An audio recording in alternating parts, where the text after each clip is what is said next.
ಈ ಹಿಂದೆ ನಿನ್ನೆಯ ಅಥವಾ ಹಿಂದಿನ ಅವಧಿಗಳಲ್ಲಿ ಪ್ರಜಾಪ್ರೇಮ ಅಂದ್ರೇನು, ಪ್ರಜೆಗಳಲ್ಲಿ ನಿಷ್ಠೆ ಯಾವ ತರ ಇರಬೇಕು, ಪ್ರಸ್ತುತ ಪ್ರಜಾನಿಷ್ಠೆ ಪಾಠವನ್ನ ಯಾವ ಕೃತಿಯಿಂದ ಆಯ್ಕೆ ಮಾಡಿಕೊಂಡಿದ್ದೇವೆ, ಇದರ ಲೇಖಕರು ಯಾರು, ಅವರ ಪರಿಚಯವನ್ನ ಮಾಡ್ಬೋದಾ, ಕುಲೋತ್ತುಂಗ ಎಂತಹ ವ್ಯಕ್ತಿಯಾಗಿದ್ದ, ಕುಲೋತ್ತುಂಗನ ಗುಣಗಳೇನು, ಅವನು ತಲಕಾಡಿನ ಮೇಲೆ ವಿಜಯ ಸಾಧನೆಗೆ ಕಾರಣವಾದ ಅಂಶಗಳೇನು, ಯುದ್ಧ ಸಾಧನೆಗೆ ಕಾರಣವಾದ ಅಂಶಗಳೇನು ಅನ್ನೋದ್ರ ಬಗ್ಗೆ ಈ ಹಿಂದೆ ಮಾತನಾಡಿದ್ವಿ. ಸರಿಯಾಗಿ ಕೇಳಿಸ್ಕೋಬೇಕು ಆಮೇಲೆ. ಅದಕ್ಕೆ ಸಂಬಂಧಪಟ್ಟಂತೆ ಒಂದಷ್ಟು ಮಾಹಿತಿಯನ್ನು ಕೊಡ್ಕೊಂಡು ಮುಂದೆ ಹೋಗೋಣ. ಪಟ ಪಟ ಆನ್ಸರ್ ಮಾಡಬೇಕು. ಓದಿದ್ದೀರಲ್ಲ? ಸಾಸಿ ಮರುಳಯ್ಯನವರ ಕಾಲ ಎಷ್ಟು? ಸಾಸಿ ಮರುಳಯ್ಯನವರು ಎಷ್ಟರಲ್ಲಿ ಜನಿಸಿದರು? ಮಾತಾಡಬಾರ್ದು. ಪದ್ಮಾವತಿ 1931ರಲ್ಲಿ ಜನಿಸಿದರು. ಸಾಸಿ ಮರುಳಯ್ಯನವರ ಜನ್ಮಸ್ಥಳ ಯಾವುದು? ಸಾಸಿ ಮರುಳಯ್ಯನವರ ಜನ್ಮಸ್ಥಳ ಯಾವುದು? ಉಡುಪಿ ಜಿಲ್ಲೆಯ ಕೋಟ, ತುಮಕೂರಿನ ಚಿಕ್ಕನಾಯಕನಹಳ್ಳಿಯಲ್ಲಿ ಜನಿಸಿದರು.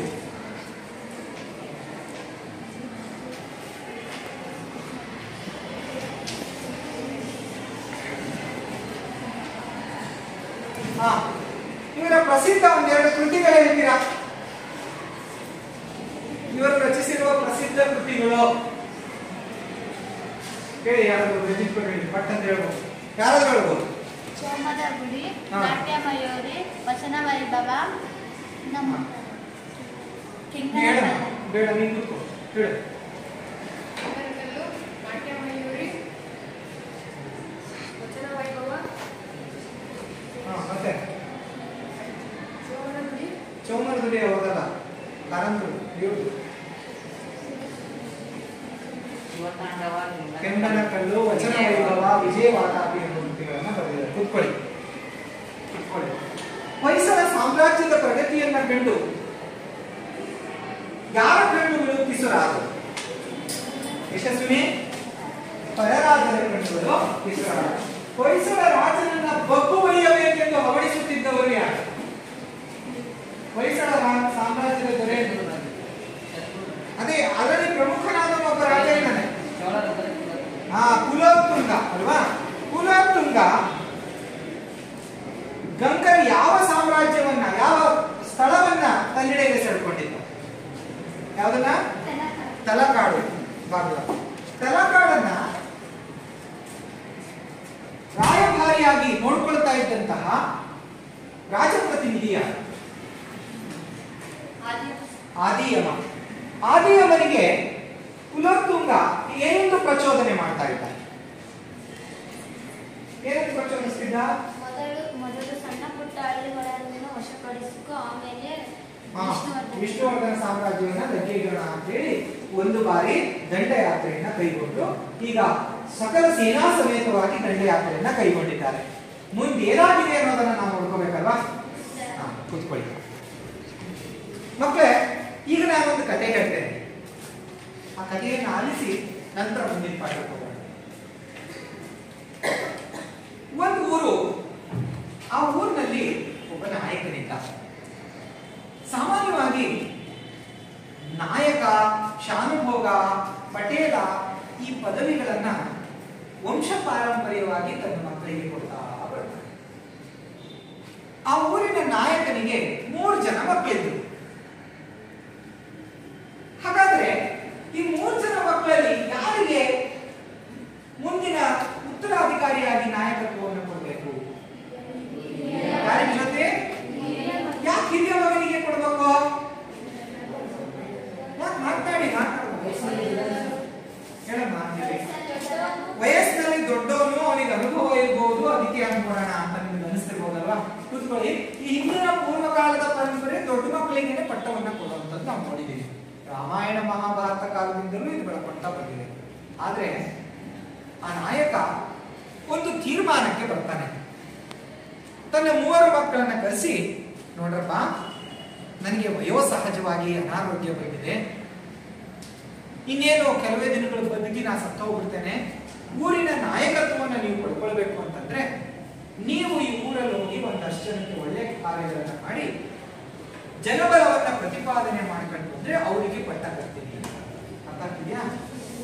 ಅದಕ್ಕೆ ದೊಡ್ಡವನು ಏನ್ ಮಾಡ್ತಾನೆ, ದೊಡ್ಡವನು ಹೋಗಿ ಒಂದು 4-6 ಜನ ಊರಿನಲ್ಲಿ ಬಡವರು ಬಗ್ಗರಿಗೆ ತನ್ನ ಬಳಿಯಲ್ಲಿ ಇದ್ದಂತಹ ಹಣದಲ್ಲಿ ದಿನಸಿ ಸಾಮಗ್ರಿಗಳನ್ನ, ಅವರಿಗೆ ಬೇಕಾದ ತಿನಿಸುಗಳನ್ನ, ಅವರಿಗೆ ಬೇಕಾದ ಉಡುಗೆ ತೊಡುಗೆಗಳನ್ನ ಇನ್ನೇನೋ ಕೊಡಿಸಿ ಬರ್ತಾನೆ. ಎರಡನೇವನು ಏನ್ ಮಾಡ್ತಾನೆ, ನಮ್ಮ ಅಣ್ಣನಿಗಿಂತ ಒಳ್ಳೆ ಕೆಲಸನ ಮಾಡಬೇಕು ಅಂತ ಹೇಳಿ ಅವನು ಏನ್ ಮಾಡ್ತಾನೆ, ಅವನು ಹೋಗ್ಬಿಟ್ಟು ತನ್ನ ಊರಿನಲ್ಲಿ ಯಾರೋ ಕಡು ಬಡವರು ಇರ್ತಾರಲ್ಲ, ಆ ಕಡು ಬಡವರಿಗೆ ಒಂದು ಮನೆ ಕಟ್ಟಿಸಿಕೊಡ್ತಾನೆ. ಮೂರನೇವನು ಪಾಪ ದುಡ್ಡಿಲ್ಲ, ದುಗ್ಗಾಣಿ ಇಲ್ಲ ಪಾಪ, ಅವನೇನ್ ಮಾಡ್ತಾನೆ, ಆ ಊರ್ನ ಹೊರಗಡೆ ಕೂತ್ಕೊಂಡು ಯೋಚನೆ ಮಾಡ್ಬೇಕಾದ್ರೆ ಒಬ್ಬ ವಯೋವೃದ್ಧ ಅನಾರೋಗ್ಯದಿಂದ ಬದುಕಿ ಸಾಯಕ್ಕೆ ಬಡುತ್ತಾ ಇರ್ತಿರ್ತಾನೆ. ಅವನ್ನ ಎತ್ಕೊಂಡು ಹೋಗಿ ಆಸ್ಪತ್ರೆಗೆ ಅಡ್ಮಿಟ್ ಮಾಡಿ ಅವನಲ್ಲಿ ರಕ್ತದ ಸಮಸ್ಯೆ ಆಗಿದೆ ಅಂತ ಗೊತ್ತಾದ್ಮೇಲೆ ತನ್ನ ದೇಹದ ಒಂದಷ್ಟು ರಕ್ತವನ್ನ ದಾನ ಮಾಡಿ ಬರ್ತಾನೆ. ಅಷ್ಟೊತ್ತಿಗಾಗಲೇ ತಂದೆ ಕೊಟ್ಟ ಪರೀಕ್ಷೆಗಳೆಲ್ಲ ಮುಗಿದೋಗಿರುತ್ತೆ. ಊರಿನ ಜನರ ಸಮ್ಮುಖದಲ್ಲಿ ಇವರು 3 ಜನ ಏನೇನು ಮಹತ್ ಕಾರ್ಯಗಳು ಮಾಡಿದ್ದಾರೆ ಅಂತ ಚರ್ಚೆ ಮಾಡ್ತಾರೆ. ಆಗ ದೊಡ್ಡವನು ಹೀಗ್ ಮಾಡಿದೆ, ಎರಡನೇ ಹೀಗ್ ಮಾಡಿದೆ, ಮೂರನೇ ಹೀಗ್ ಮಾಡಿದೆ ಅಂತ ಹೇಳ್ತಾರೆ. ಅವರಪ್ಪ ಇದನ್ನೆಲ್ಲ ಕೇಳಿಕೊಂಡು ಪಂಚಾಯಿತಿಯಲ್ಲಿ ಸಭೆಯಲ್ಲಿ ನಿಂತ್ಕೊಂಡು ಹೇಳ್ತಾನೆ, ನನ್ನ ನಿರ್ಣಯದ ಪ್ರಕಾರ ಇವತ್ತಿನ ನನ್ನ ಮುಂದಿನ ನಾಯಕತ್ವವನ್ನ ನಾನು ನನ್ನ ಕಿರಿಯ ಮಗನಿಗೆ ಕೊಡ್ತೀನಿ. ಜಾಸ್ತಿ ಆಗ್ತದೆ. ಊರಿನ ಜನಕ್ಕೆಲ್ಲ ಆಶ್ಚರ್ಯ, ಅವನು ಏನಂತ ಒಳ್ಳೆ ಕೆಲಸ ಮಾಡ್ದ, ಯಾಕೆ ಅವನಿಗೆ ಕೊಡ್ತಾ ಇದ್ದಾನೆ ಅಂತ ಆಶ್ಚರ್ಯ. ಯಾಕೆ ಅಂತೀರೋ, ಅವನು ಜೀವದಾನ ಮಾಡಿ ರಕ್ತ ಕೊಟ್ಟನಲ್ಲ, ಅವನು ಈ ನಾಯಕನ ಶತ್ರು. ಆದ್ರೂ ತನ್ನ ಶತ್ರುವಿಗೇನೆ ರಕ್ತ ಕೊಟ್ಟಿದ್ದಾನೆ ಅಂದ್ರೆ ಮಹಾರಾಜ ಯಾಕೆ ಅವನಿಗೆ ಒಪ್ಕೊಂಡು ಪಟ್ಟಾಭಿಷೇಕ ಮಾಡ್ತಾ ಇದ್ದಾರೆ ಅಂತ ಅನಿಸ್ತು. ನಿಮಗೇನಾದ್ರೂ ಒಳ್ಳೆಯದಕ್ಕಲ್ಲ, ಯಾಕೆ ಅವನಿಗೆ ರಕ್ತ ಕೊಟ್ಟಿರ್ಬೇಕು ಅಂತ. ವೆರಿ ಗುಡ್, ನನ್ನ ಮಗ ಶತ್ರುವಿಗೂ ಒಳ್ಳೆಯ ಮಾಡು ಗುಣವನ್ನ ಇಟ್ಕೊಂಡಿದ್ದಾನೆ, ಹೌದಾ? ಮತ್ತೇನಾದ್ರು ಒಳ್ಳೆದಿದೆಯಾ ಬೇರೆಯವ್ರಿಗೆ? ಯಾರಾದ್ರೂ ಕಷ್ಟದಲ್ಲಿ ಆರೋಗ್ಯ ಸಮಸ್ಯೆ ಇದ್ದಾಗ ಅವನು ಅವ್ರಿಗೆ ಸಹಾಯ ಮಾಡಿದ್ನ. ಅಲ್ಲ, ಸಹಾಯ ಮಾಡ್ದ ಒಪ್ಕೊಳ್ಳೋಣ, ಆದ್ರೆ ಆರೋಗ್ಯ ಸಮಸ್ಯೆ ಒಂದೇ ಮುಖ್ಯ ಅಲ್ಲ. ಯಾರು ನಮ್ಮ ತಂದೆಯನ್ನ ವಿರೋಧಿಸುತ್ತಿದ್ದನೋ, ಯಾರು ಶತ್ರುವಾಗಿದ್ನೋ, ಆ ಶತ್ರುವನ್ನೇ ನನ್ನ ಮಗ ರಕ್ತ ಕೊಟ್ಟು ಕಾಪಾಡ್ದ ಅಂದ್ರೆ ಅವನಿಗೆ ನಿಜವಾದ ನಾಯಕತ್ವ ಗುಣ ಇದೆ. ಶತ್ರುವನ್ನೂ ಪ್ರೀತಿಸುವ ಗುಣ ನನ್ನ ಮಗನಿಗಿದೆ, ಅವನೇ ಮುಂದಿನ ನಾಯಕ ಅಂತ ಘೋಷಣೆ ಮಾಡ್ತಾರೆ. ಕುತ್ಕೊಳ್ಳಿ. ಹಾಗೆ ಒಬ್ಬ ನಾಯಕನಲ್ಲಿರುವ ಒಳ್ಳೆಯ ಗುಣಗಳು ಏನು ಅನ್ನೋದನ್ನ ಇವತ್ತಿನ ಪಾಠ ಹೇಳಿದೆ ಮಕ್ಕಳೇ. ಹಾಗಾದ್ರೆ ರಾಜ ಕುಲೋತ್ತುಂಗನ ವಿರುದ್ಧ ಯುದ್ಧ ಸಾರಿದ ವಿಷ್ಣುವರ್ಧನ ದೊರೆ ಎಲ್ಲಿ ಯುದ್ಧವನ್ನ ಮಾಡ್ದ, ವಿಷ್ಣುವರ್ಧನ ದೊರೆಯ ನಿಲುವೇನು, ಅವನು ತಲಕಾಡಿನ ಜನರನ್ನ ಹೇಗೆ ಶಾಂತಿಯುತವಾಗಿ ನೆರವೇರಿಸಿಕೊಟ್ಟ ಅನ್ನೋ ಒಂದು ವಿಷಯದ ಬಗ್ಗೆ ಇವತ್ತು ನಾವು ಪಾಠವನ್ನು ಮುಂದುವರಿಸಿಕೊಂಡು ಹೋಗೋಣ. ಹಾಗಾಗಿ ಇವತ್ತು ಮುಂದಿನ ಪಾಠವನ್ನು ನೋಡ್ಕೊಳ್ಳಿ, ಪುಸ್ತಕ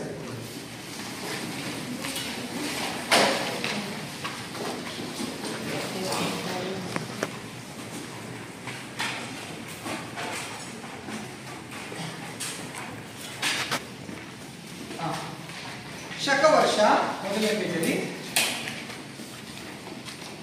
ಶಕವರ್ಷ 1038ನೆಯ ದುರ್ಮುಖಿ ನಾಮ ಸಂವತ್ಸರದ ಪುಸ್ತಕ ತೆಗೆಯೋ, ಪೆನ್ಸಿಲ್ ಇಟ್ಕೊಂಡು ನೋಡ್ಕೋಬೇಕ.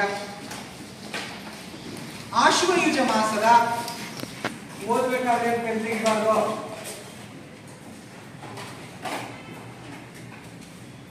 ಆಶ್ವಯುಜ ಮಾಸದ ಶುದ್ಧ ದಶಮಿಯಂದು ಮುಗಿಲಿಲ್ಲ ನನ್ನ ಬಿಡು, ಅಲ್ಲಿ ನೋಡ್ಕೊ, ಪಕ್ಕದ ನೋಡ್ಕೊ ಪುಸ್ತಕ.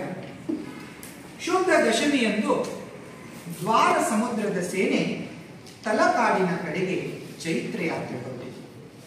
ಮಳವಳ್ಳಿ ಮುಡುಕು ತೊರೆಗಳ ಬಳಿಯಲ್ಲಿ ಘನ ಘೋರ ಯುದ್ಧ ನಡೆದು ಹೊಯ್ಸಳರ ಕೈ ಮೇಲಾಗಿ ಚೋಳ ಸೇನೆ ಧಾರಾಯಿತು. ಆದಿಯಮ ಯುದ್ಧದಲ್ಲಿ ಮಡಿದ. ಅವನ ಸತ್ತ ಸುದ್ದಿ ತಿಳಿಯುತ್ತಲೇ ಚೋಳ ಸೇನೆ ದಿಕ್ಕಾಪಾಲಾಗಿ ಓಡಿತು. ತಲಕಾಡು ಕೋಟೆ ಸುಲಭವಾಗಿ ವಿಷ್ಣುವರ್ಧನ ಭೂಪಾಲನ ಕೈವಶವಾಗಿದೆ. ಸಮಸ್ತ ಸೇನೆಯು ತಲಕಾಡು ಗುಂಡನಿಗೆ ಜಯವಾಗಲಿ ಎಂದು ಜಯಕಾರ ಹಾಕಿದೆ. ಹಲವರು ತಲಕಾಡು ನಗರವನ್ನು ಲೂಟಿ ಮಾಡಬೇಕೆಂದು ಇಚ್ಛಿಸಿದರು. ಆದರೆ ವಿಷ್ಣುವರ್ಧನ ಭೂಪಾಲ ಅದಕ್ಕೆ ಆಸ್ಪದ ಕೊಡಲಿಲ್ಲ. ಕೆಚ್ಚೆದೆಯ ಕಟ್ಟಾಡುಗಳೇ, ಇದು ನಮ್ಮ ವಿಜಯದ ದಿನವೆಂದು ತಿಳಿದು ಮೈಮರೆಯಬಾರದು. ಇದು ನಮ್ಮ ಸತ್ವ ಪರೀಕ್ಷೆಯ ಸಮಯವೂ ಹೌದು. ಆದ್ದರಿಂದ ಎಷ್ಟೇ ಸ್ಥಾನಮಾನ, ಪದವಿ, ಪ್ರಶಸ್ತಿಗಳು ಲಭಿಸಲಿ, ಮಾನವ ತನ್ನ ಮಾನವೀಯ ಗುಣಗಳನ್ನು ಮಾತ್ರ ಗಾಳಿಯಲ್ಲಿ ತೂರಿ ಬಿಡಬಾರದು. ಸೆರೆ ಸಿಕ್ಕ ಸೈನಿಕರ ಮೇಲೆ ದೌರ್ಜನ್ಯ ನಡೆಸುವುದು ಯೋಧ ಧರ್ಮ ಅಲ್ಲ. ಸೋತ ಸಾಮ್ರಾಜ್ಯವನ್ನು ಲೂಟಿ ಮಾಡುವುದು ಯುದ್ಧ ಧರ್ಮವಲ್ಲ. ಆ ಕಾರಣ ನೀವೆಲ್ಲರೂ ತಲಕಾಡವರನ್ನು ತಮ್ಮವರೆಂದು ತಿಳಿದು ನಡೆದುಕೊಳ್ಳಿ. ಅವರ ಮನೋಭೀತಿಯನ್ನು ದೂರ ಮಾಡಿ ಶಾಂತಿ ಸ್ಥಾಪನೆ ಮಾಡಿ 4 ದಿನಗಳಾದ ಮೇಲೆ ರಾಜಧಾನಿಗೆ ಹಿಂದಿರುಗಿ. ಅಮೃತ ಒಂದು ಶಕವರ್ಷ ಎಲ್ಲರೂ ಪುಸ್ತಕ ನೋಡ್ಕೊಳ್ಳಿ. ಶಕವರ್ಷ 1038ನೇ ಲೂಟಿ ನಾಮ ಸಂವತ್ಸರ ಆಶ್ವಾಯುಜ ಮಾಸ ಶುದ್ಧ ದಶಮಿಯಂದು ದ್ವಾರ ಸಮುದ್ರದ ಸೇನೆ ತಲಕಾಡಿನ ಕಡೆಗೆ ಚೈತ್ರಯಾತ್ರೆ ಹೊರಟಿತು. ಮಳವಳ್ಳಿ ಮುಡುಕು ತೊರೆಗಳ ಬಳಿಯಲ್ಲಿ ಘನಘೋರ ಯುದ್ಧ ನಡೆದು ಹೊಯ್ಸಳರ ಕೈ ಮೇಲಾಗಿ ಚೋಳ ಸೇನೆ ಕಂಗಾಲಾಯಿತು. ಆದಿಯಮ ಯುದ್ಧದಲ್ಲಿ ಮಡಿದ. ಅವನ ಸತ್ತ ಸುದ್ದಿ ತಿಳಿಯುತ್ತದೆ ಚೋಳ ಸೇನೆ ದಿಕ್ಕಾಪಾಲಾಗಿ ಓಡಿತು. ತಲಕಾಡು ಕೋಟೆ ಸುಲಭವಾಗಿ ವಿಷ್ಣುವರ್ಧನ ಭೂಪಾಲನ ಕೈವಶವಾಯಿತು. ಸಮಸ್ತ ಸೇನೆಯು ತಲಕಾಡು ಗಂಡನಿಗೆ ಜಯವಾಗಲಿ ಎಂದು ಜಯಕಾರ ಹಾಕಿತು. ಹಲವರು ತಲಕಾಡು ನಗರವನ್ನು ಲೂಟಿ ಮಾಡಬೇಕೆಂದು ಇಚ್ಛಿಸಿದರು. ಆದರೆ ವಿಷ್ಣುವರ್ಧನ ಭೂಪಾಲ ಅದಕ್ಕೆ ಆಸ್ಪದ ಕೊಡಲಿಲ್ಲ. ನೆಕ್ಸ್ಟ್ ಸ್ಟೋರಿ ಕಡೆ ಯಾರು ವಾಯ್ಸ್ ಕಡೆ ಬೇಗ ಹೋಗ್ಬೇಕು. ಎಚ್ಚರಿಕೆಯ ಕಟ್ಟಾಡುಗಳೇ, ಇದು ನಮ್ಮ ವಿಜಯದ ದಿನವೆಂದು ತಿಳಿದು ಮೈಮರೆಯಬಾರದು. ಇದು ನಮ್ಮ ಸತ್ವ ಪರೀಕ್ಷೆಯ ಸಮಯವೂ ಹೌದು. ಆದ್ದರಿಂದ ಎಷ್ಟೇ ಸ್ಥಾನಮಾನ, ಪದವಿ, ಪ್ರಶಸ್ತಿಗಳು ಲಭಿಸಲಿ, ಮಾನವ ತನ್ನ ಮಾನವೀಯ ಗುಣವನ್ನು ಮಾತ್ರ ಗಾಳಿಯಲ್ಲಿ ತೂರಿ ಬಿಡಬಾರದು. ಸೆರೆಸಿಕ್ಕ ಸೈನಿಕರ ಮೇಲೆ ದೌರ್ಜನ್ಯ ನಡೆಸುವುದು ಯೋಧ ಧರ್ಮವಲ್ಲ. ಸೋತ ಸಾಮ್ರಾಜ್ಯವನ್ನು ಲೂಟಿ ಮಾಡುವುದು ಯುದ್ಧ ಧರ್ಮವಲ್ಲ. ಆ ಕಾರಣ ನೀವೆಲ್ಲರೂ ತಲಕಾಡುಗಳನ್ನು ನಮ್ಮವರೆಂದು ತಿಳಿದು ನಡೆಸಿಕೊಳ್ಳಿ. ಅವರ ಮನೋಭೀತಿಯನ್ನು ದೂರ ಮಾಡಿ ಶಾಂತಿ ಸ್ಥಾಪನೆ ಮಾಡಿ 4 ದಿನಗಳಾದ ಮೇಲೆ ರಾಜಧಾನಿಗೆ ಹಿಂದಿರುಗೋಣ. ಕೂತ್ಕೊಳ್ಳಿ. ಈಗ 2 ಕಾಲ ಓದಿದ್ರಲ್ಲ, ಇದರಲ್ಲಿ ಒಂದು ಸ್ವಲ್ಪ ಕ್ಲಿಷ್ಟ ಅನಿಸಿದ ನಿಮಗೆ ತಿಳಿದೇ ಇರುವ ಯಾವುದಾದ್ರೂ ಪದಗಳಿದ್ರೆ ಅವುಗಳನ್ನು ನನಗೆ ಹೇಳ್ತಾ ಹೋಗಿ ನಾನು ಪಟ್ಟಿ ಮಾಡ್ತೇನೆ. ಬೇಗ ಹುಡುಕ್ಬೇಕು.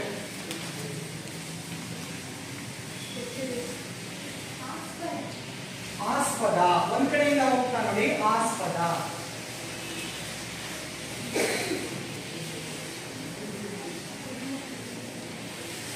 ದುರ್ಮುಖಿ,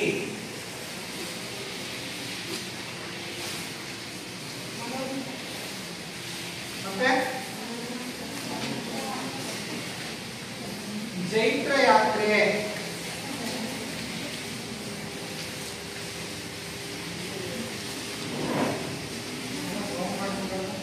ಮತ್ತೆ ಹೇಳಿ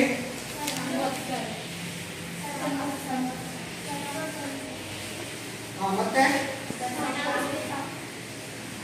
ಶಾಂತಿ ಸ್ಥಾಪನೆ, ಅದು ಹೇಳಿ ಪಾಠ ಹೇಳ್ತೀನಿ.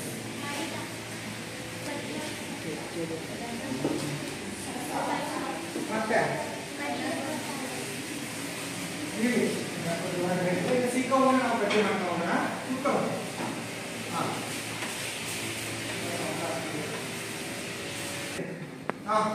ಈಗ ಕಂಟಿನ್ಯೂ ಮಾಡಿ. ಮುಂದಿನ ಈಗ ಚೋಳರು ಮತ್ತು ಹೊಯ್ಸಳರ ನಡುವಿನ ಯುದ್ಧ ಎಲ್ಲಿ ನಡೀತು ಅನ್ನೋ ವಿಷಯದ ಬಗ್ಗೆ ನಾವು ಚರ್ಚೆ ಮಾಡಬೇಕು. ಇಲ್ಲಿ ಶಕವರ್ಷ 1038ನೆಯ ದುರ್ಮುಖಿ ನಾಮ ಸಂವತ್ಸರ ಅಂತಿದೆ. ಈ ಸಂವತ್ಸರಗಳ ಬಗ್ಗೆ ಏನಾದ್ರು ಕೇಳಿದಿರಾ? ಸಂವತ್ಸರ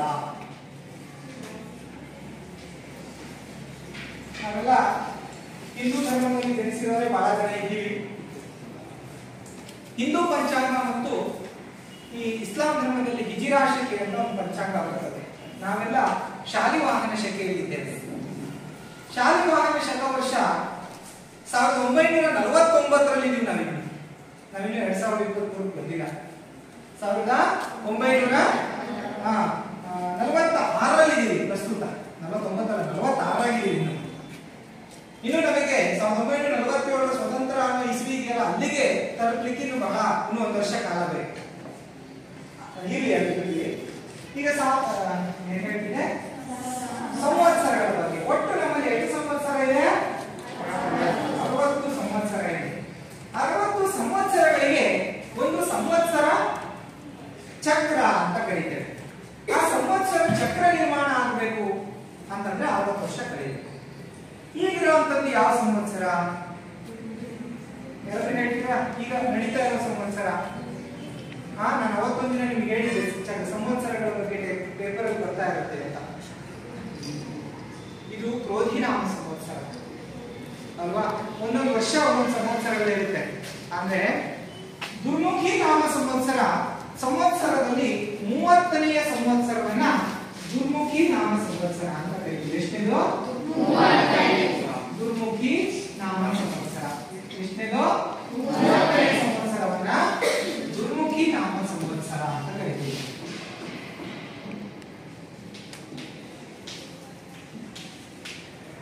ದುರ್ಮುಖಿ ನಾಮದ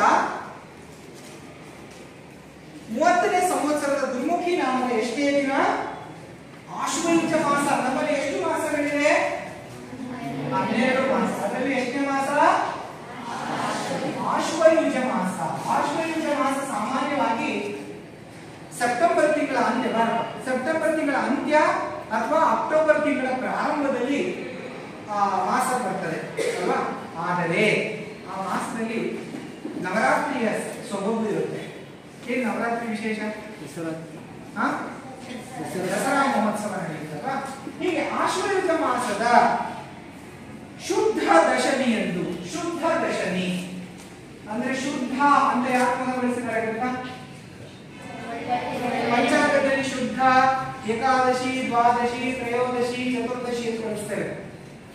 ಈಗ ನೋಡಿ ನಮ್ಮಲ್ಲಿ ಪಂಚಾಂಗ ಈಗ ಉದಾಹರಣೆಗೆ ಅಮಾವಾಸ್ಯೆ, ಹುಣ್ಣಿಮೆ ಆದ್ಮೇಲೆ ಬರುತ್ತೆ ಹುಣ್ಣಿಮೆ ಸ್ಟಾರ್ಟ್ ಆಗಿದೆ. ಚಂದ್ರಮ್ಮ ಫುಲ್ ಇದ್ದಾನೆ. ಬರ್ತಾ ಕಡಿಮೆ ಆಗ್ತಾನೆ. ಇನ್ನೇನಾಗುತ್ತೆ? ಪೂರ್ತಿ ಕತ್ಲಾಗುತ್ತೆ. ಮತ್ತೇನಾಗ್ತಾ ಆಗುತ್ತೆ? ಚಂದ್ರಮ್ಮ ಬರ್ತಾ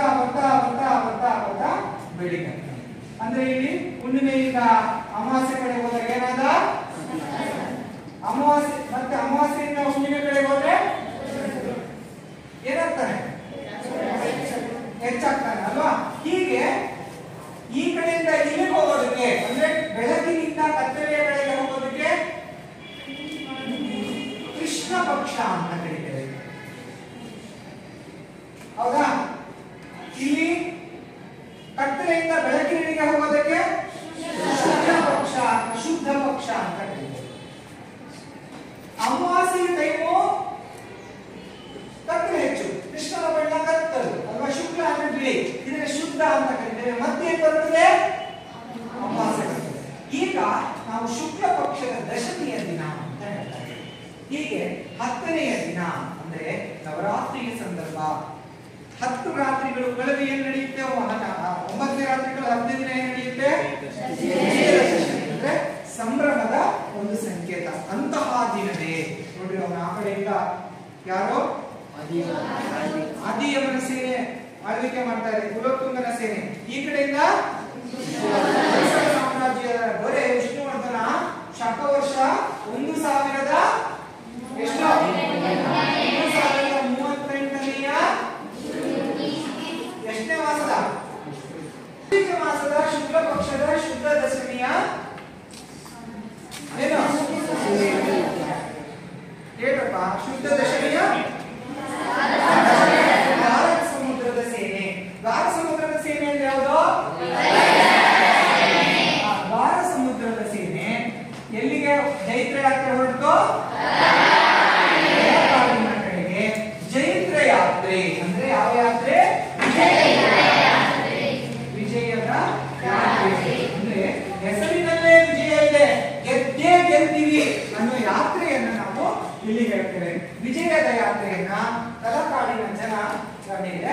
ಯಾರು ಹೊರಟರು? ದ್ವಾರ ಸಮುದ್ರದ ಸೇನೆ ಹೊರಟರು. ಅರ್ಥ ಆಗಿದೆಯಾ? ಗಮನಿಸಿ. ಚೋಳರು ಮತ್ತು ಹೊಯ್ಸಳರ ನಡುವಿನ ಯುದ್ಧ ಯಾವಾಗ ಮತ್ತು ಎಲ್ಲಿ ನಡೆಯಿತು? ನಾನು ಯಾವಾಗ ನಡೆಯಿತು ಅಷ್ಟೇ ಹೇಳಿದೆ. ಎಲ್ಲಿ ನಡೆಯಿತು? ಫಸ್ಟ್ 1038ನೇ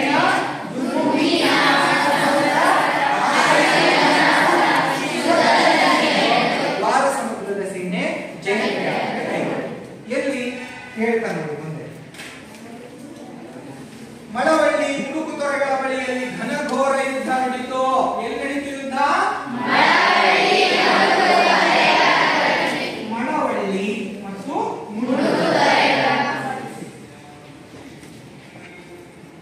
ಮಳವಳ್ಳಿ ಎಲ್ಲಿ ಬರುತ್ತೆ? ಯಾವ ಜಿಲ್ಲೆಯಲ್ಲಿದೆ? ಮಂಡ್ಯ ಜಿಲ್ಲೆಯಲ್ಲಿದೆ ಅಲ್ವಾ? ಈಗ ನಾನು ನಿಮಗೆ ಭಾರತದ ಭೂಪಟವನ್ನ ತೋರಿಸ್ತಾ ಇದ್ದೇನೆ. ಮೊದಲು ನೋಡಿದ್ರಲ್ಲ ಭಾರತದ ಭೂಪಟ?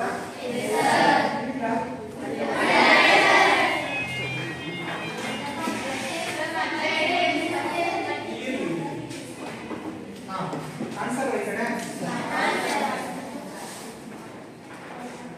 ಕಡೆ ಗಮನಿಸಿ. ಭಾರತದ ಭೂಪಟದಲ್ಲಿ ಭಾರತದ ದಕ್ಷಿಣ ಭಾಗ ಏನಿದೆ, ಈ ದಕ್ಷಿಣ ಭಾಗದ ಈ ಪ್ರಾಂತ್ಯಗಳನ್ನೆಲ್ಲ ಯಾರು ಆಳ್ವಿಕೆ ಮಾಡ್ತಾ ಇದ್ರು?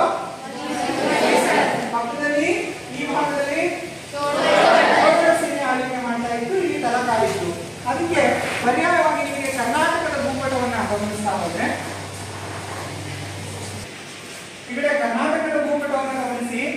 ಕರ್ನಾಟಕದ ಭೂಪಟದಲ್ಲಿ ನೋಡಿ, ಭಾರತದ ದಕ್ಷಿಣ ಭಾಗದಲ್ಲಿ ಅದು ಕರ್ನಾಟಕದಲ್ಲಿ ಅತ್ಯಂತ ಹೆಚ್ಚು ಹೊಯ್ಸಳರ ಆಳ್ವಿಕೆ ಇತ್ತು. ಹೊಯ್ಸಳರ ರಾಜಧಾನಿ ಯಾವುದು? ದ್ವಾರ ಸಮುದ್ರ. ಅದನ್ನು ಈಗ ಯಾವ ಹೆಸರಿನಿಂದ ಕರೀತಿದ್ದೀವಿ? ಹಳೇಬೀಡು. ಯಾವ ಹೆಸರು? ಎಲ್ಲಿ ಬರುತ್ತೆ ಹಳೇಬೀಡು? ಹಾಸನ ಜಿಲ್ಲೆಯಲ್ಲಿ ಬರ್ತದೆ. ಎಲ್ಲಿದೆ ಹಾಸನ? ಕಾಣಿಸ್ತೀಯಾ? ಹಾಸನ ಜಿಲ್ಲೆಯಲ್ಲಿ ಹಳೇಬೀಡು ಪ್ರಾಂತ್ಯದಲ್ಲಿ ಈ ಸಕಲೇಶ್ಪುರ, ಹಳೇಬೀಡು ಅಂತ ಏನು ಕಾಣ್ತಾ ಇರುವ ಈ ಬೇಲೂರು ಭಾಗ ಇದರಲ್ಲಿ ಇಲ್ಲಿ ಹಳೇಬೀಡು ಪ್ರಾಂತ್ಯ ಬರ್ತದೆ. ಈ ಹಳೇಬೀಡಿನಿಂದ ಇಲ್ಲಿ ಮಂಡ್ಯದ ಎಲ್ಲಿಗೆ ಮುಡುಕುತೊರೆ ಮತ್ತು ಮಳವಳ್ಳಿ ಇಲ್ಲಿ ಬಂದ್ರೆ ನಿಮಗೆ ಗೊತ್ತಾಗ್ತದೆ. ಹೊರಗೆ ಒಬ್ರು ಒಂದು ಮಳವಳ್ಳಿಯನ್ನ ತೋರಿಸ್ಬೋದು. ಬರ್ತೀರಾ? ಎಲ್ಲಿ ಬಂದಿದೆ? ಮಂಡ್ಯದ ಮಳವಳ್ಳಿ ಕಡೆ ತೋರಿಸಿದೆ. ಕಾಣಿಸ್ತಿದೆ ಇಂಗ್ಲಿಷಲ್ಲಿ. ಇದು ಮಂಡ್ಯ ಜಿಲ್ಲೆ. ಮಳವಳ್ಳಿಯಲ್ಲಿದೆ, ಇಲ್ಲಿ ಕಾಣ್ತಾ ಇದೆ ನೋಡಿ. ಈ ಭಾಗದ ಮಳವಳ್ಳಿ ಮುಡುಕುತೊರೆಗಳ ಬಳಿಯಲ್ಲಿ ಘನಘೋರ ಯುದ್ಧ ನಡೀತು. ಈ ಭಾಗ ಏನ್ ಕಾಣ್ತಾ ಇದೆ? ಈ ಭಾಗದಲ್ಲಿ ತಲಕಾಡಿದೆ. ಗೊತ್ತಾಗುತ್ತಾ? ಕೂತ್ಕೊಳ್ಳಿ. ಈ ತಲಕಾಡಿನ ಬಳಿಯಲ್ಲಿ ಘನಘೋರ ಯುದ್ಧ ನಡೆಯಿತು.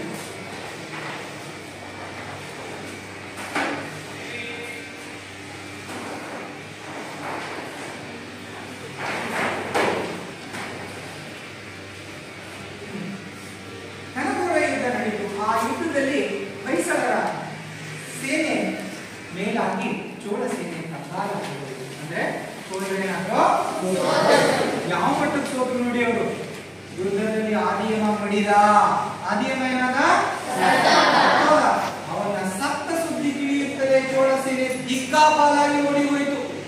ಇರ್ಲಿಕ್ಕೆ ಸಾಧ್ಯನಾ? ರಾಜನೇ ಹೋದ್ಮೇಲೆ ಸೈನಿಕರಿರ್ತಾರ? ಹೆದರಿ ಓಡಿ ಹೋಗುವುದು ಸುಲಭವಾಗಿ ಕೋಟೆ ವಿಷ್ಣುವರ್ಧನ ಭೂಪಾಲನ ಸಮಸ್ತ ಸೇನೆ ತಲಕಾಡುಗೊಂಡನಿಗೆ ಜಯವಾಗಲಿ. ತಲಕಾಡುಗೊಂಡನಿಗೆ ಹಾಗಾದ್ರೆ ತಲಕಾಡುಗೊಂಡ ಅಂದ್ರೆ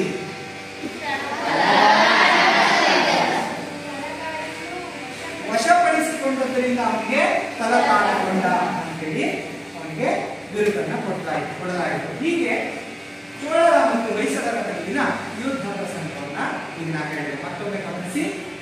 1038ನೇ ದುರ್ಮುಖಿ ನಾಮ ಸಂವತ್ಸರದ ಶುದ್ಧ ಆಶ್ವಯುಜ ಮಾಸದ ಶುದ್ಧ ದಶಮಿಯಂದು ಹೊಯ್ಸಳರ ಸೇನೆ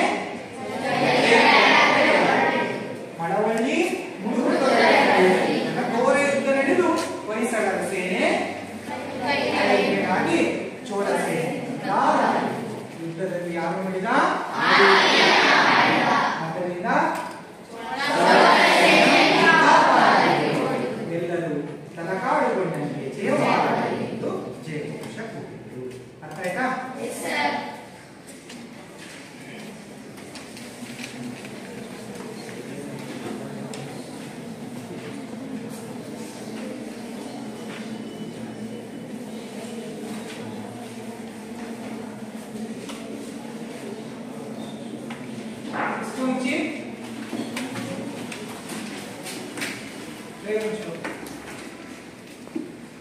ಹೊಯ್ಸಳರ ಸೇನೆ ಜೈತ್ರ ಯಾತ್ರೆ ಕೈಗೊಂಡಿದ್ದು ಯಾವಾಗ?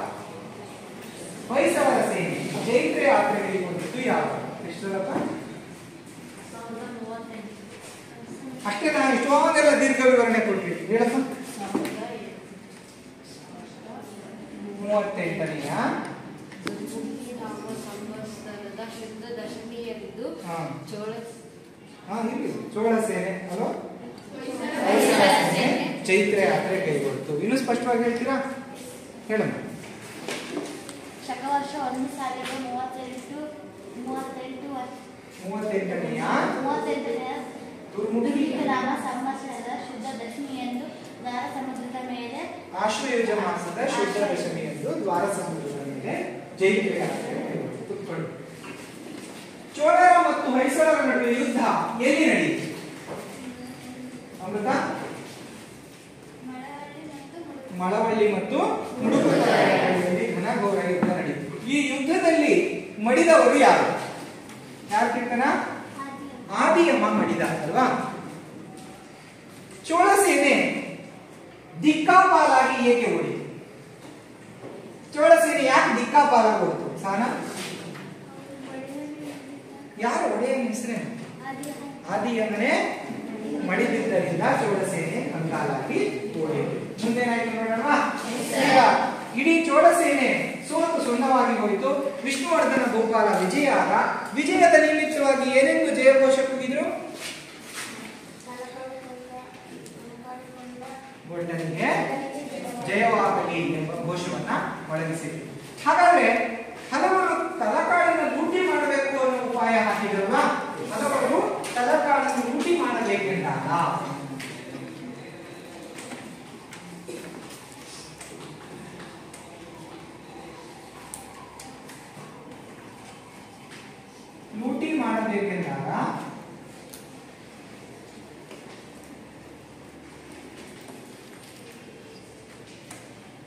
ವಿಷ್ಣುವರ್ಧನ ಏನೇ ಅಲ್ಲ ಅಲ್ವಾ?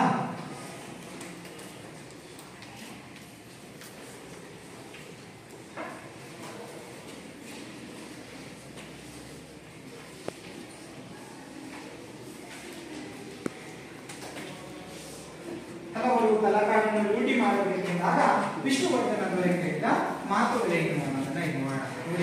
ಸಾಮಾನ್ಯವಾಗಿ ಯುದ್ಧದಲ್ಲಿ ಸೋತ ಮೇಲೆ ಸೋತ ಸಾಮ್ರಾಜ್ಯ ತನ್ನ ವಶ ಮಾಡಬೇಕು ಅಂತಂದಾಗ ಪ್ರಜೆಗಳಿಗೆ ಏನೋ ಒಂಥರ ಖುಷಿ. ಇಲ್ಲಿರೋದನ್ನೆಲ್ಲ ದೋಚ್ಕೊಂಡು ಬಾಚ್ಕೊಂಡು ಹೋಗಿ ನಮ್ಮ ಸಾಮ್ರಾಜ್ಯದಲ್ಲಿ ಅಸ್ತಿತ್ವ ಸ್ಥಾಪಿಸ್ಕೊಳ್ಳೋಣ, ಅಲ್ಲಿನ ಕೋಟೆಯನ್ನ ಬರಿದು ಮಾಡಿಬಿಡೋಣ ಅಂತ ಹೇಳಿ ಆಸೆ ಇರುತ್ತೆ. ಆದ್ರೆ ವಿಷ್ಣುವರ್ಧನ ರಾಜ ಪ್ರಜಾಪಾಲಕ.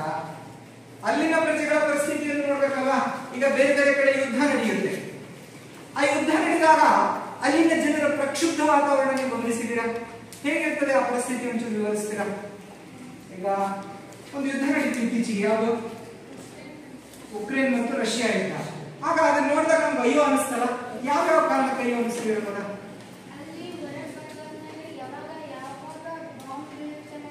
ಗೊತ್ತಿರಲ್ಲ. ಮತ್ತೆ ಅದು ಎಷ್ಟೋ ಜನರ ಪ್ರಾಣ ಸಿಗ್ಲಿಲ್ಲ, ಎಲ್ಲ ದೇಹನೇ ಸಿಗ್ಲಿಲ್ಲ. ಮತ್ತೆ ಇನ್ನೇನಾಯ್ತು? ಅಮಾಯಕ ಹೇಳ ಬಹಳಷ್ಟು ಜನ ಮಕ್ಕಳು ಸತ್ರು ಸಿಗಲಿಲ್ಲ ಅಲ್ವಾ? ಹೀಗೆ ಯುದ್ಧದಿಂದ ಅನೇಕ ಹಾನಿಗಳಾಗ್ತದೆ. ಆದ್ರೆ ಮಾನವೀಯತೆ ಅನ್ನೋದು ಎಲ್ರಿಗೂ ಇರ್ಬೇಕಲ್ವಾ? ಆದ್ರೆ ಉಕ್ರೇನ್ನ ಮೇಲೆ ಯುದ್ಧ ದಾಳಿ ನಡೆದಾಗ ಯುದ್ಧ ಮಾಡಿದ್ಯಾರೋ ರಷ್ಯಾದವರಿಗೆ ಆ ದಯಾನೀಯ ಗುಣಗಳು ಇರ್ಲಿಲ್ವಾ? ಇರ್ಬೇಕಿತ್ತಲ್ವಾ? ಅಮಾಯಕರನ್ನ ನಾವು ಬಲಿ ತೆಗೆದುಕೊಂಡ್ವಿ. ಯುದ್ಧದ ಹೆಸರಿನಲ್ಲಿ ಅನೇಕ ಜೀವಿಗಳ ಮಾರಣ ಹೋಮ ಆಯಿತು. ಹಾಗಾಗಿ ಎಲ್ಲರ ಗುಣಗಳು ವಿಷ್ಣುವರ್ಧನ ಭೂಪಾಲನಂತೆ ಇರೋದಿಲ್ಲ. ಹಾಗಾಗಿ ವಿಷ್ಣುವರ್ಧನ ಭೂಪಾಲ ಎಂತಹ ನಿಲುವನ್ನ ತಾಳ್ತಾ ಇದ್ದ ನೋಡಿ. ಅಲ್ಲಿನ ಪ್ರಜೆಗಳಿಗೂ ಎಷ್ಟು ಒಳ್ಳೆ ಮಾತು ಹೇಳ್ತಾರೆ. ಕೂತ್ಕೊಳ್ಳಿ. ಅವನು ಹೆದರಿಸ್ತಾನೆ, ಕೆಚ್ಚೆದೆಯ ಕಟ್ಟಾಳುಗಳೇ. ಎಷ್ಟು ಅದ್ಭುತವಾಗಿ ಹೇಳ್ತಾನೆ, ಕೆಚ್ಚೆದೆಯ ಕಟ್ಟಾಳುಗಳೇ. ನನ್ನ ಸೈನಿಕರೇ, ನೀವೆಲ್ಲ ಕೆಚ್ಚೆದೆಯುಳ್ಳವರು, ಕಟ್ಟಾಳುಗಳು ನೀವು. ಈ ಯುದ್ಧವನ್ನ ಗೆಲುವು ಸಾಧಿಸಲಿಕ್ಕೆ ನೀವೇ ಕಾರಣೀಭೂತರು. ಇದು ನಿಮ್ಮ ವಿಜಯದ ದಿನವೆಂದು ಮೈ ಮರೆಯಬಾರದು. ಗೆದ್ದು ಬಿಟ್ಟಿದೀವಿ, ನಾವೇ ವಿನ್ನರ್ಸು, ಇನ್ನೇ ಎಲ್ಲ ನಮ್ದೇ ಸಾಮ್ರಾಜ್ಯ ಅಂತ ಮೈ ಮರಿಬೇಡ್ರಿ. ಪ್ರಜ್ಞೆ ಇಲ್ಲದವರಂತೆ ಆಡಬೇಡಿ. ಇದು ನಮ್ಮ ಸತ್ವ ಪರೀಕ್ಷೆಯ ಸಮಯ. ಭಗವಂತ ನಮ್ಮನ್ನ ನಾವು ಹೇಗಿದ್ದೀವಿ, ನಮ್ಮ ನಿಜವಾದ ಗುಣವೇನು ಅನ್ನೋದನ್ನ ಪರೀಕ್ಷೆ ಮಾಡಲಿಕ್ಕೆ ಒಂದು ಅವಕಾಶವನ್ನ ಕೊಟ್ಟಿದ್ದಾನೆ. ಸತ್ವ ಪರೀಕ್ಷೆಯ ಸಮಯವೂ ಹೌದು. ಆದ್ದರಿಂದ ಎಷ್ಟೇ ಸ್ಥಾನಮಾನ ಪದವಿಗಳು ಲಭಿಸಲಿ, ಕೆಲವರಿಗೆ ನೋಡ್ರಿ ಸ್ಥಾನಮಾನಗಳು ಸಿಕ್ಬಿಟ್ರೆ ಅವ್ರನ್ನ ಹಿಡಿಯೋಕ್ಕಾಗಲ್ಲ. ಒಂದ್ ಕಡೆ ಮಂಕುತಿಮ್ಮನ ಕಗ್ಗದಲ್ಲಿ ನಮ್ಮ ಗುಂಡಪ್ಪನವ್ರು ಹೇಳ್ತಾರೆ, ಇಳೆಯಿಂದ ಮೊಳಕೆ ಹೊಗೆ ಒಂದು ತಮಟೆಗಳಿಲ್ಲ, ಫಲಮಾಗುವೊಂದು ತುತ್ತೂರಿದನಿಯಿಲ್ಲ, ಬೆಳಕೀವ ಸೂರ್ಯ ಚಂದ್ರರದೊಂದು ಸದ್ದಿಲ್ಲ, ಒಲಿ ನಿನ್ನ ತುಟಿಗಳನ್ನು ಮಂಕುತಿಮ್ಮ, ಒಲಿ ನಿನ್ನ ತುಟಿಗಳನ್ನು ಮಂಕುತಿಮ್ಮ. ಅಲ್ವಾ, ಜಗತ್ತಿಗೆ ಬೆಳಕು ಕೊಡೋ ಸೂರ್ಯ ಬೆಳಗ್ಗೆ ಬರ್ಬೇಕಾದ್ರೆ ನಾ ಬರ್ತಿದ್ದೀನಿ ಅಂತ ಡಂಗೂರ ಹೊಡ್ಕೊಂಡ್ ಬರ್ತಾನ. ಭೂಮಿಯಿಂದ ಮೊಳಕೆ ಹೊಡಿಬೇಕಾದ್ರೆ ಆ ಒಂದು ಕುಡಿ ನಾವು ಹುಟ್ಟಿದೆ, ನಾ ಸಂಭ್ರಮಿಸಿದೆ, ಎಂಜಾಯ್ ಮಾಡ್ರಿ ಅಂತ ಹೇಳುತ್ತಾ ತನಗೆ ಗೊತ್ತಿಲ್ದಂಗೆ ಹುಟ್ಟಿರುತ್ತೆ. ಸೂರ್ಯ ತನಗೆ ಗೊತ್ತಿಲ್ದಂಗೆ ಮೇಲೆ ಬಂದಿರ್ತಾನೆ, ಹೌದಾ? ಆದ್ರೆ ಒಂದು ಚಿಕ್ಕ ಸಾಧನೆ ಮಾಡಿದ ನಾವು ಎಲ್ಲರ ಮುಂದೆ ಹೇಳ್ಕೊಂಡು ಓಡಾಡ್ತೀವಿ, ಇದು ಅಲ್ಲ. ಹಿರಿಯವರಾದ ನಾವು ಎಷ್ಟೇ ಸ್ಥಾನಮಾನ ಪದವಿಗಳು ಲಭಿಸಲಿ ತಮ್ಮ ಮಾನವೀಯತೆಯನ್ನು ಗಾಳಿಯಲ್ಲಿ ದೂರಬಾರದು. ಅಷ್ಟೇ ಅಲ್ಲ, ಯುದ್ಧ ಮತ್ತು ಯೋಧಕ್ಕೆ ಒಂದು ಧರ್ಮ ನೀತಿ ಇದೆ. ರಾತ್ರಿ ಹೊತ್ತು ಯಾರೋ ಮಲ್ಕೊಂಡಾಗ ಯುದ್ಧ ಮಾಡೋದಲ್ಲ, ಯುದ್ಧಕ್ಕೆ ಬರ್ತೀರಿ ಅಂತ ಮೊದಲೇ ಕರೆ ಕೊಡಬೇಕು. ಯುದ್ಧವನ್ನ ಶಸ್ತ್ರಾಸ್ತ್ರಗಳು ಇಲ್ಲದೆ ಇರೋ ಟೈಮಲ್ಲಿ ಅವನ ಮೇಲೆ ಯುದ್ಧ ಸಾರಬಾರ್ದು. ನಿನ್ನ ಹತ್ರನೂ ಶಸ್ತ್ರಾಸ್ತ್ರಗಳು ಇರಬೇಕು, ನನ್ನ ಹತ್ರನೂ ಇರಬೇಕು. ಪರೀಕ್ಷೆಯನ್ನ ಬರೀತೀರಿ, ನಿನಗಿಂತ ಜಾಸ್ತಿ ಸ್ಕೋರ್ ಮಾಡ್ತೀನಿ ಕಣಲೆ ನಾನು ಅಂತ ಹೇಳಿ ಅವನ ಅಬ್ಸೆಂಟ್ ಆದಾಗ ಪರೀಕ್ಷೆಗೆ ನೀನ್ ಪರೀಕ್ಷೆ ಬಂದು ಜಾಸ್ತಿ ಸ್ಕೋರ್ ತೆಗೆದ್ರೆ ಯೋಧ ಅಲ್ಲ. ಹೌದಾ? ಯೋಧ ಆಗ್ತೀಯ, ಹೇಳಿ ಆಗ್ತೀಯ ನೀನು. ಯಾವಾಗ ನೀನ್ ನಿಜವಾದ ಯೋಧ ಆಗ್ಬೇಕು? ಇಬ್ರು ಪರೀಕ್ಷೆ ಬರೀಬೇಕು, ಇಬ್ರು ಒಂದೇ ಕ್ವಶನ್ ಪೇಪರ್ ಪರೀಕ್ಷೆ ಬರೀಬೇಕು, ಅದ್ರಲ್ಲಿ ಜಾಸ್ತಿ ಸ್ಕೋರ್ ಮಾಡಬೇಕು. ಇದು ನಿಜವಾದ ಜ್ಞಾನ, ಹೌದಾ? ಹೀಗೆ ಸತ್ವ ಪರೀಕ್ಷೆಯ ಸಮಯ ಹೌದು. ಎಷ್ಟೇ ಪದವಿ ಸ್ಥಾನಮಾನ ಏನೇ ಸಿಕ್ಲಿ ಅದನ್ನ ತಿರಸ್ಕಾರ ಮಾಡಬಾರ್ದು. ಸೆರೆ ಸಿಕ್ಕ ಸೈನಿಕರ ಮೇಲೆ ದೌರ್ಜನ್ಯ ನಡೆಸಬಾರ್ದು. ಪಾಪ ಅವರು ಅದಿಯವನ ಸೈನಿಕರು ನಮ್ಮ ಜೊತೆ ಸೆರೆ ಸಿಕ್ಕಿದ್ದಾರೆ, ನಮ್ಮನ್ನ ಹೊಡೆದ್ರಿ ಗುಂಡಾರಿಸಿದ್ರಿ ಅಂತ ನಾವು ಅವ್ರ ಮೇಲೆ ಗುಂಡಾರಿಸಿದ್ರೆ ಯೋಧ. ಈಗ ಯುದ್ಧ ಮುಗಿದಿದೆ, ಆದ್ರೆ ಅವರ ಮೇಲೆ ದೌರ್ಜನ್ಯ ಮಾಡೋದು ಯೋಧ ಧರ್ಮ ಅಲ್ಲ. ಅಷ್ಟೇ ಅಲ್ಲ, ಈಗ ಸೋತಿರುವ ಈ ಸಾಮ್ರಾಜ್ಯ, ಯಾವ ಸಾಮ್ರಾಜ್ಯ? ತಲಕಾಡಿನ ಜಾಗ ಇದೆಯಲ್ಲ, ಗಂಗರ ಚೋಳರ ಸಾಮ್ರಾಜ್ಯ, ಇದನ್ನ ಲೂಟಿ ಮಾಡ್ಕೊಂಡು ಇಲ್ಲಿನ ಸಂಪತ್ತು, ಇಲ್ಲಿನ ಆಸ್ತಿ ಅಂತಸ್ತೆಲ್ಲ ದೋಚ್ಕೊಂಡು ತಗೊಂಡು ಹೋಗೋದು ಯುದ್ಧ ಧರ್ಮ ಅಲ್ಲ. ನಾವು ಇಲ್ಲೇ ಇರೋಣ, ಏನ್ ಮಾಡೋಣ? ನಾವೆಲ್ಲರೂ 4 ದಿನಗಳ ತನಕ ಇಲ್ಲೇ ಇದ್ದು ತಲಕಾಡಿನ ಜನರನ್ನ ತಮ್ಮವರು ಅಂತ ಭಾವಿಸೋಣ. ಇದು ನಮ್ಮ ಸಾಮ್ರಾಜ್ಯ. ಈಗ ಇವರೆಲ್ಲ ನಮ್ಮವರು, ಅವರಲ್ಲಿ ಏನೋ ಒಂದು ಮನೋಭೀತಿ ಇದೆ. ಅಯ್ಯೋ, ಹೊಸ ರಾಜ ಬಂದ್ಬಿಟ್ಟಿದ್ದಾನೆ, ಹೇಗೋ ಏನು ಅಡ್ಜಸ್ಟ್ ಆಗ್ತೀವೋ ಇಲ್ವೋ ಒಂದು ಭಯ ಕಾಡ್ತಾ ಇದೆ. ಅದನ್ನೆಲ್ಲ ಏನ್ ಮಾಡೋಣ? ದೂರ ಮಾಡೋಣ. ಸ್ವಲ್ಪ ದಿನ ನಾವು ಅವ್ರ ಜೊತೆ ಬೆರೆಯೋಣ. ಸ್ವಲ್ಪ ದಿನಗಳಾದ ಮೇಲೆ ನಾವು ಮತ್ತೆ ನಮ್ಮ ರಾಜಧಾನಿ ಯಾವುದು ಹಿಂದಿರುಗೋಣ. ನೋಡಿ, ತುಂಬಾ ಇಂಪಾರ್ಟೆಂಟ್ ಕೊಟ್ರೆ. ಹಲವರು ತಲಕಾಡನ್ನು ಲೂಟಿ ಮಾಡಬೇಕು ಎಂದಾಗ ವಿಷ್ಣುವರ್ಧನ ಭೂಪಾಲ ಹೇಳಿದ ಮಾತೇನು ನೋಡಿ, ಎಷ್ಟು ಚೆನ್ನಾಗಿ. ಕೆಚ್ಚೆದೆಯ ಕಟ್ಟಾಳುಗಳೇ, ಇದು ನಮ್ಮ ವಿಜಯದ ದಿನವೆಂದು ಮೈಮನೆ ಮಾಡು. ಇದು ನಮ್ಮ ಸತ್ವ ಪರೀಕ್ಷೆಯ ಸಮಯವೂ. ನೆಕ್ಸ್ಟ್, ಆದ್ದರಿಂದ ಎಷ್ಟೇ ಸ್ಥಾನಮಾನ ಪದವಿ ಪ್ರಶಸ್ತಿಗಳು ಲಭಿಸಲಿ ಮಾನವ ತನ್ನ ಮಾನವೀಯ ಗುಣಗಳನ್ನು ಗಾಳಿಯಲ್ಲಿ ತೂರಿ ಬಿಡಬಾರದು. ಸೆರೆ ಸಿಕ್ಕ ಸೈನಿಕರ ಮೇಲೆ ದೌರ್ಜನ್ಯ ನಡೆಸುವುದು ಒಬ್ಬ ಯೋಧನ ಧರ್ಮವಲ್ಲ. ಸೋತ ಸಾಮ್ರಾಜ್ಯವನ್ನು ಲೂಟಿ ಮಾಡೋದು ಯುದ್ಧ. ಹಾಗಾಗಿ ತಲಕಾಡಿನವರನ್ನು ತಮ್ಮವರೆಂದು ಭಾವಿಸಿ ಅವರ ಮನೋಭೀತಿಯನ್ನು ದೂರ ಮಾಡೋಣ. ಸ್ವಲ್ಪ ದಿನಗಳು ಇಲ್ಲೇ ಇರೋಣ, ಶಾಂತಿ ಸ್ಥಾಪನೆ ಮಾಡೋಣ. 4 ದಿನಗಳಾದ ಮೇಲೆ ರಾಜಧಾನಿಗೆ ಹಿಂದಿರುಗೋಣ. ಅರ್ಥ ಆಗಿದೆಯಾ? ನೋಡೋಣ. ಹಲವರು ತಲಕಾಡನ್ನು ಲೂಟಿ ಮಾಡಬೇಕು ಅಂದಾಗ ವಿಷ್ಣುವರ್ಧನ ಭೂಪಾಲ ಏನೇ ಹೇಳ್ತಾರೆ? ಪರವಾಗಿಲ್ಲ, ಬಹಳ ತನಕ ಎದ್ದಿದೆ. ಹೇಳಮ್ಮ ಭಾಗಗಳು.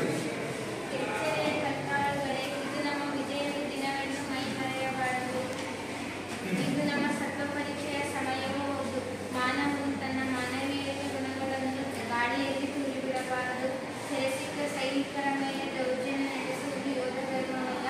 ಸೋತ ಸಾಮ್ರಾಜ್ಯವನ್ನು ಲೂಟಿ ಮಾಡುವುದು ಯುದ್ಧ ಧರ್ಮವಲ್ಲ.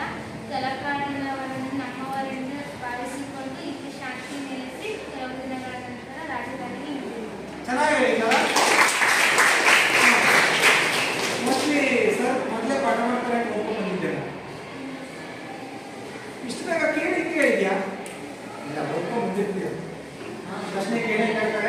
ಈ ಭಾವನೆ ನಿಮ್ಮಲ್ಲಿ ಕಾಣ್ತಾ ಇರುತ್ತೆ, ಅದಕ್ಕೆ ಹೇಗೋ ಮಾಡ್ಕೊಂಡು ಬಂದಿರ್ತೀವಿ. ಪರವಾಗಿಲ್ಲ, ತಯಾರಿ ಚೆನ್ನಾಗಿದೆ, ಮಾಡ್ಕೊಂಡು ಬಂದಿದ್ದೀರಾ. ನಾನು ಈಗ ಮೊದಲೇನೆ ಹೇಳಿದ್ದೆ, ಈಗ ಆಕಾಶನ ನಾನು ಗಮನಿಸಿದೆ ಮಧ್ಯಾಹ್ನ.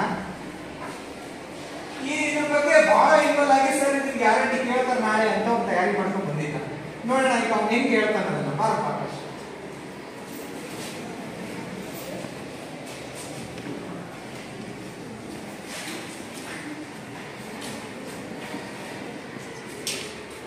ಅಲ್ಲೇ ಹೇಳ್ಕೊಡ್ಸಿ.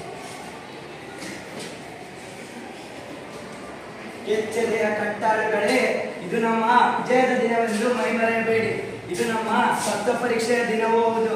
ಆದ್ದರಿಂದ ಮಾನವನು ಎಷ್ಟೇ ಸ್ಥಾನ, ಮಾನ, ಪದವಿ, ಪ್ರಶಸ್ತಿಗಳು ಲಭಿಸಲಿ, ಅವನು ತನ್ನ ಮಾನವೀಯ ಗುಣಗಳನ್ನು ಗಾಳಿಯಲ್ಲಿ ತೂರಿ ಬಿಡಬಾರದು. ಸೆರೆ ಸಿಕ್ಕ ಸೈನಿಕರ ಮೇಲೆ ದೌರ್ಜನ್ಯ ಮಾಡುವುದು ಯೋಧ ಧರ್ಮವಲ್ಲ. ಅದೇ ರೀತಿ ಸೋತ ಸಾಮ್ರಾಜ್ಯವನ್ನು ಲೂಟಿ ಮಾಡುವುದು ಯುದ್ಧ ಧರ್ಮವಿಲ್ಲ. ಆದ್ದರಿಂದ ತಲಕಾಡವರನ್ನು ನಮ್ಮವರೆಂದು ತಿಳಿದುಕೊಳ್ಳಿ, ಅವರ ಮನೋಭೀತಿಯನ್ನು ದೂರ ಮಾಡಿ 4 ದಿನಗಳ ನಂತರ ರಾಜಧಾನಿಗೆ ಹಿಂದಿರುಗೋಣ.